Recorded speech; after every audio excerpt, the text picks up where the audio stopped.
Un journal local de 1936 décrit le Puy d'Enfer comme une pittoresque vallée, admirable reproduction miniature d'une gorge pyrénéenne dont les eaux du lac franchissent une digue de 30 mètres de large et tombent d'une hauteur de 15 mètres, formant ainsi une superbe cascade. Une enfant du pays écrit dans ses mémoires. Site merveilleux, le Puy d'Enfer a été de toute mon enfance un décor de rêve.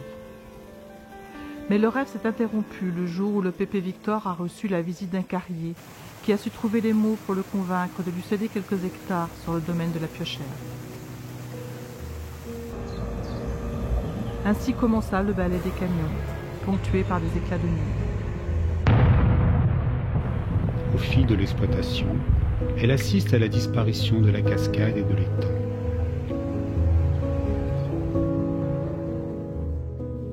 En 2008, cet ancien site industriel a trouvé une toute autre destination.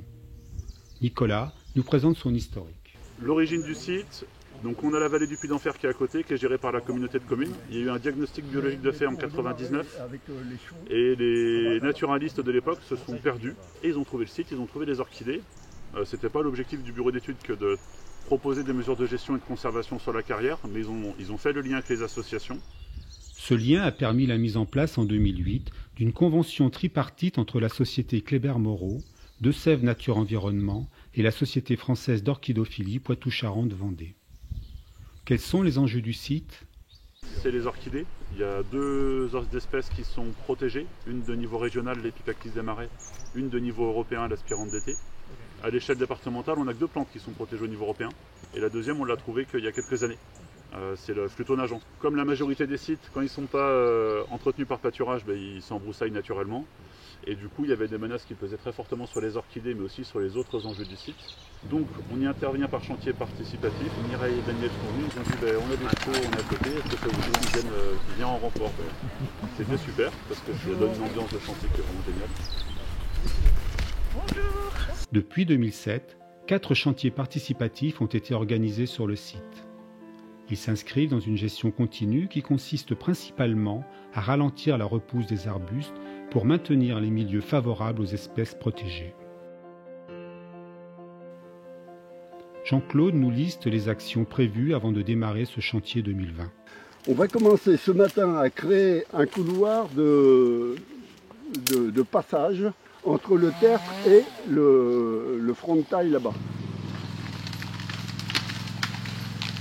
Il y a tous les bords de cette zone boisée là, où il y a des retouches à faire, des branches à couper, des choses comme ça pour éviter que... Les orchidées en général, sauf certaines espèces, aiment bien la lumière. Donc, dans la mare, on laissera quelques touffes d'arbustes pour les papillons, pour les insectes. D'accord? Le long de la roselière, mais ça je pourrais montrer l'endroit exact, c'est là qu'on va trouver les épipactis. Et alors là, il y en a des milliers ici. Donc sur le tertre, il y aura une équipe de grimpeurs pour favoriser les Anacanthis moriaux qui veulent bien pousser sur un tas de détritus, quoi, de rejet, quoi. Mais enfin, ça leur convient. Alors donc, essayer d'élargir, de maintenir, c'est des arbustes. Les pioches vont servir pour déraciner ces arbustes, autrement coupe-branche, sécateur éventuellement quand c'est pas trop gros, voilà. Ces chantiers participatifs sont l'occasion pour les bénévoles associatifs de contribuer à une action opérationnelle de conservation, d'en apprendre davantage sur les modalités de gestion en lien avec l'écologie des espèces cibles et de partager un moment convivial.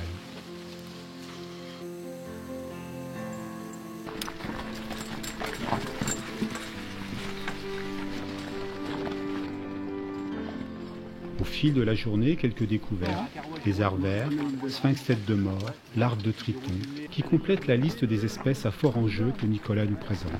On a une prêle assez rare, un hybride qui est présent sur la bordure de Saule. On a pas mal d'amphibiens, notamment du triton marbré et de la rainette arboricole.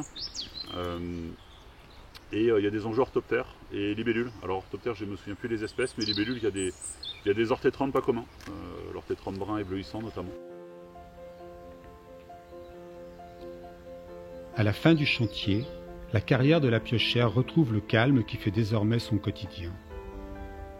Le lac et sa cascade, qui en faisaient le charme, ont cédé la place à une flore et une faune exceptionnelles.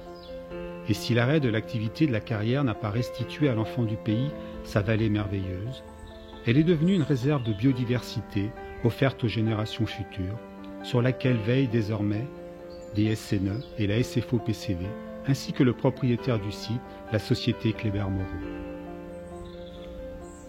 La carrière du Puy d'Enfer n'est pas accessible au public.